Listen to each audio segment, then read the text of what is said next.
ಬಾಳಂಡಿ ಕೈ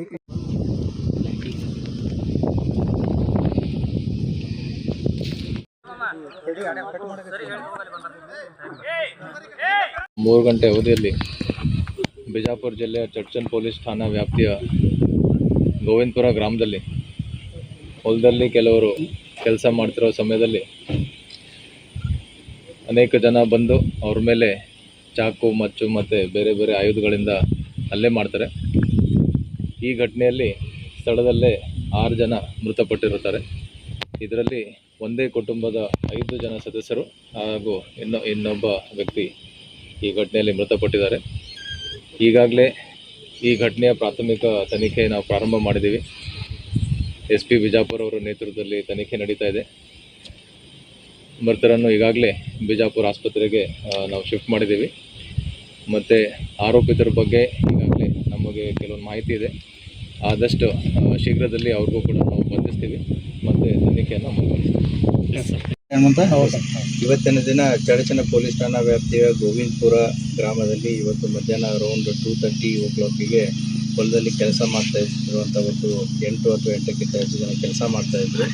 ಅದರಲ್ಲಿ ಸುಮಾರು 28 ಜನ, ಈಗ ಕಂಪ್ಲೇಂಟಲ್ಲಿ ಅವರು 28 ಜನ ಬೈಕ್ಗಳಲ್ಲಿ ಬಂದುಬಿಟ್ಟು ಒಟ್ಟು 6 ಜನನ ಇಲ್ಲಿ ಮರ್ಡರ್ ಮಾಡಿದ್ದಾರೆ. ಇನ್ನಿಬ್ಬರು ಇಂಜೂರ್ಡ್ ಇದ್ದಾರೆ. ಅವರನ್ನು ಈಗಾಗಲೇ ಹಾಸ್ಪಿಟ್ಲಿಗೆ ಶಿಫ್ಟ್ ಮಾಡಿದ್ದೀವಿ. ಈ ಘಟನೆ ಹಿನ್ನೆಲೆಯನ್ನು ನಾವು ಚೆಕ್ ಮಾಡಿದಾಗ ಈ ಏನಿದು ಲ್ಯಾಂಡು ಸುಮಾರು 25 ಎಕರೆ ಲ್ಯಾಂಡ್ ಇದೆ. ಅದರಲ್ಲಿ ಒರಿಜಿನಲ್ ಓನರು ತೇಲಿ ಅಂತಂತೇಳಿ ಫ್ಯಾಮ್ಲಿ. ಅವರು ಮುಂಚೆ ಇಲ್ಲೇ ನೀವರ್ಗಿ ಊರಲ್ಲಿ ಇದ್ದರು. ಈಗೇನು ಸಸ್ಪೆಕ್ಟೆಡ್ ಅಕ್ಯೂಸ್ಡ್ ಏನಿದ್ದಾರೆ ಕಂಪ್ಲೇಂಟಲ್ಲಿ, ದಟ್ ಇಸ್ ಕಲ್ಲನಗೌಡ ಪಾಟೀಲ್ ಮತ್ತು ಅವರ ಫ್ಯಾಮಿಲಿ ಮೆಂಬರ್ಸ್ ಏನಿದ್ದಾರೆ, 2015ರಲ್ಲಿ ಈ ಏನೋ ಒಂದು ಕಲ್ಲನಗೌಡ ಪಾಟೀಲ್ರ ಕಡೆ ಇರುವಂಥ ಹುಡುಗ ಶಿವಾನಂದ್ ಅನ್ನೋನು ತೇಲಿ ಫ್ಯಾಮಿಲಿ ಕಡೆ ಹುಡುಗಿಯನ್ನು ಮದುವೆ ಆಗಿರ್ತಾನೆ. ಸೊ ಮದುವೆಯಾಗಿ ಮಕ್ಕಳಿಗೆ ಎಲ್ಲರೂ ಇರ್ತಾರೆ. ಬಟ್ 2015ರಲ್ಲಿ ಶಿವಾನಂದ್ ಅನ್ನುವಂಥ ಹುಡುಗನ ಟ್ರ್ಯಾಕ್ಟರ್ನ ಹಾಯಿಸಿ ಕೊಲೆ ಮಾಡಿರ್ತಾರೆ. ಆ ಕೊಲೆ ಕೇಸಲ್ಲಿ ಒಟ್ಟು 4 ಜನ ಆರೋಪಿತರು ಈಗಾಗಲೇ ಜೈಲು ಶಿಕ್ಷೆ ಆಗಿದೆ. ಮತ್ತು 2024ರಲ್ಲಿ ಅವರು ಕೋರ್ಟಿಂದ ರಿಲೀಸ್ ಆಗಿದ್ದಾರೆ. ಸೊ ಅದು ಹೈಕೋರ್ಟ್ ಅದು ಸುಪ್ರೀಂ ಕೋರ್ಟಿಗೆ ಹೋಗಿ ರಿಲೀಸ್ ಆಗಿದ್ದಾರೆ. ತದನಂತರ ತೇಲಿ 2015ರ ಘಟನೆ ನಂತರ ಇದೇನು ಒರಿಜಿನಲ್ ಓನರ್ ತೇಲಿ ಫ್ಯಾಮಿಲಿ ಇತ್ತು, ಅವರು ಇಲ್ಲಿ ಉಳುಮೆ ಆಗಲಿ ಅಥವಾ ಏನೂ ಮಾಡಿಲ್ಲ. ಪೂರ್ತಿ ಇದು ಸುಮಾರು ಟೋಟಲ್ 30 ಎಕರೆ ಇದೆ, 5 ಎಕರೆ ಖರೀದಿ ಮಾಡಿಲ್ಲ, ಹಾಗೆ ಬಿಟ್ಟಿದ್ದಾರೆ. ಸೊ ಇದು ಪೂರ್ತಿ ಪಾಳು ಬಿದ್ದಿದೆ. ಅಂದರೆ ಯಾವುದೇ ರೀತಿಯಂಥ ಉಳುಮೆ ನಡೆದಿಲ್ಲ ಸುಮಾರು 10-12 ವರ್ಷದಿಂದ. ಕೊಲೆ ಆದಾಗಿದ್ದು 2015ರಲ್ಲಿ. ಇತ್ತೀಚೆಗೆ ಕಳೆದ 6 ತಿಂಗಳ ಮುಂಚೆ ಈ ಏನು ತೇಲಿ ಫ್ಯಾಮಿಲಿ ಇದೆ, ಇದನ್ನು ಯಾರೂ ಕೂಡ ತೊಗೊಳ್ತಾ ಇರಲಿಲ್ಲ. ಮತ್ತು ಯಾರೇ ತೊಗೊಳೋದು ಬಂದರೂ ಕೂಡ ಈ ಕಲ್ಲನಗೌಡ ಪಾಟೀಲ್ ಫ್ಯಾಮಿಲಿ ಏನಿತ್ತು ಅದಕ್ಕೆ ಅಬ್ಜೆಕ್ಟ್ ಮಾಡ್ತಿದ್ರು. ಒಂದು 6 ತಿಂಗಳು ಮುಂಚೆ, ಅಂದಾಜು 6 ತಿಂಗಳು ಮುಂಚೆ ಈ ಚಡಚನ ಪಟ್ಟಣದ ನಿರಾಳೆ ಫ್ಯಾಮಿಲಿ ಈ ಹೊಲವನ್ನು ಖರೀದಿ ಮಾಡ್ತಾರೆ 25 ಎಕರೆ. ಸುಮಾರು 20 ದಿನಗಳ ನಂತರ ಇಲ್ಲಿ ಕೆಲಸ ಸ್ಟಾರ್ಟ್ ಮಾಡಿದ್ದಾರೆ. ಇಲ್ಲಿ ಬೆಳೆದಿರುವಂಥ ಗಿಡ ಕಂಟಿಗಳನ್ನು ಕ್ಲೀನ್ ಮಾಡೋದು, ಅದನ್ನೆಲ್ಲ ಕೆಲಸ ಸ್ಟಾರ್ಟ್ ಮಾಡಿದ್ದಾರೆ. ಸೊ ಇವರಿಬ್ಬರು ಮತ್ತು ಏನು ಕಲ್ಲನಗೌಡ ಪಾಟೀಲ್ ಅಂಡ್ ಫ್ಯಾಮಿಲಿ ಮತ್ತು ನಿರಾಳೆ ಫ್ಯಾಮಿಲಿ ಮಧ್ಯೆ ಕಳೆದ 1 ತಿಂಗಳ ನಂತರ ಈ ಖರೀದಿ ಮಾಡಬೇಕಾದ್ರೂ ತೊಗೊಳ್ಬೇಡಿ ಅಂತಂತ ಹೇಳೋ ಒಂದು ಮಾಹಿತಿನೂ ಕೂಡ ಇದೆ. ಮತ್ತು ಈ ಕ್ಲೀನ್ ಮಾಡಬೇಕಾದ್ರೂ ಕೂಡ ಕುಂತು ಮಾತಾಡುವಂಥ ಪ್ರಯತ್ನಗಳನ್ನು ಮಾಡಿದ್ದಾರೆ. ಬಟ್ ಇದು ಯಾವಾಗ ಸಕ್ಸಸ್ ಆಗಲಿಲ್ಲ. ಇವತ್ತು ಮೋಸ್ಟ್ ಪ್ರಾಬಬ್ಲಿ ಅವರು ಹೊಲದಲ್ಲಿ ಕೆಲಸ ಮಾಡ್ತಾ ಇರೋದನ್ನು ನೋಡಿಬಿಟ್ಟು ಸೊ ಬೈಕಲ್ಲಿ ಕರ್ಕೊಂಡು ಬಂದುಬಿಟ್ಟು ಇವತ್ತು ಒಟ್ಟು 6 ಜನರನ್ನ ಇಲ್ಲಿ ಮರ್ಡರ್ ಮಾಡಿದ್ದಾರೆ. ಅದರಲ್ಲಿ ಗುಂಡಪ್ಪ ನಿರಾಳೆ, ಚಂದ್ರಕಾಂತ್ ನಿರಾಳೆ, ಶಿವಪುತ್ರ ನಿರಾಳೆ, ಶಿವಪುತ್ರ ಮಕ್ಕಳಾದಂಥ ರಾಹುಲ್, ಸಮರ್ಥ, 5 ಜನ ಒಂದೇ ಕುಟುಂಬದವರು. ಮತ್ತು ಶಬ್ಬೀರ್ ಅತ್ತಾರ್ ಅನ್ನುವಂಥ ಒಬ್ಬ ವ್ಯಕ್ತಿ ಕೂಡ, ಆತನು ಕೂಡ ಚಡ್ಚನ್ ಪಟ್ಟಣದವನು. ಮೋಸ್ಟ್ ಪ್ರಾಬಬ್ಲಿ ಅವನು ಇಲ್ಲಿ ಕಟ್ಟಿಗೆ ಕಡಿದನ್ನು ತೊಗೊಳಕ್ಕೆ ಬಂದಿರ್ಬೋದು. ಸೊ ಇವರು 6 ಜನ ಹೊಡೆದಾಕಿದ್ದಾರೆ.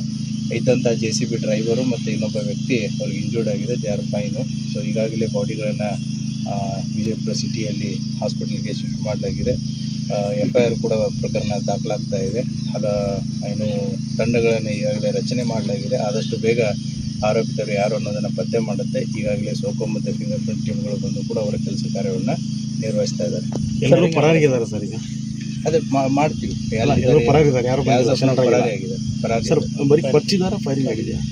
ಈಗ ಸೂಪರ್ಫಿಷಿಯಲಿ ನಾವು ಇಂಜುರೀಸ್ಗಳನ್ನ ನೋಡಿದಾಗ ಮೋಸ್ಟ್ ಪ್ರಾಬಬ್ಲಿ ಇದು ಹರಿತವಾದಂಥ ಕೊಯ್ತ ತೊಗೊಂಡು ಕುತ್ತಿಗೆ ಭಾಗಕ್ಕೆ ಹೊಡೆದಿರೋದು ಕಂಡು ಬರ್ತಾ ಇದೆ. ನೇಚರ್ ಆಫ್ ಇಂಜುರೀಸ್ ಕೂಡ ಬಾಡೀಸ್ಗಳ ಮೇಲೆ ಅದೇ ರೀತಿ ಇದೆ. ಫೈರಿಂಗ್ ಆಗಿರೋದು ಬಿಟ್ಟಿರೋದು ನಮಗೆ ಪೋಸ್ಟ್ ಮಾರ್ಟಮ್ದಲ್ಲೇ ಕನ್ಫರ್ಮ್ ಆಗುತ್ತೆ. ಮೇಲ್ಗಡೆ ಯಾವುದೂ ಕಂಡು ಬಂದಿಲ್ಲ.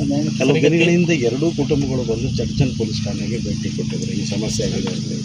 ಅದನ್ನು ಚೆಕ್ ಮಾಡುತ್ತೆ, ಎಂಕ್ವೈರಿ ಮಾಡುತ್ತೆ, ಬಂದಿದ್ರು ಬಿಟ್ಟಿದ್ರು ಅನ್ನೋದನ್ನು ಗೊತ್ತಿಲ್ಲ. ನಿಲ್ಲಿಸಿ ಸರ್, ಈಗ ಪಾಟೀಲ್ ಫ್ಯಾಮಿಲಿ ಮತ್ತು ತೇಲಿ ಫ್ಯಾಮಿಲಿ ಇವರು ಮತ್ತೆ ದ್ವೇಷ ಇರೋದು ತೊಗೊಂಡಿದ್ದು ಇವರಲ್ಲ, ಇವ್ರಿಗೆ ಯಾಕೆ ಅವರು ಟಾರ್ಗೆಟ್ ಮಾಡಿದ್ರು? ಇವರು ಕೂಡ ಪರಿಚಿತರನ್ನೇ ಇದ್ದಾರೆ. ನೇರಳೆ ಫ್ಯಾಮಿಲಿ ಆಗಿರ್ಬೋದು, ಮತ್ತು ಈಗೇನು ಅಕ್ಯೂಸ್ಡ್ ಫ್ಯಾಮಿಲಿ ಇದೆ ಅವರು ಕೂಡ ಪರಿಚಿತರನ್ನೇ ಇದ್ದಾರೆ, ಒಬ್ರಿಗೊಬ್ರು ಪರಿಚಯನೇ ಇದ್ದಾರೆ.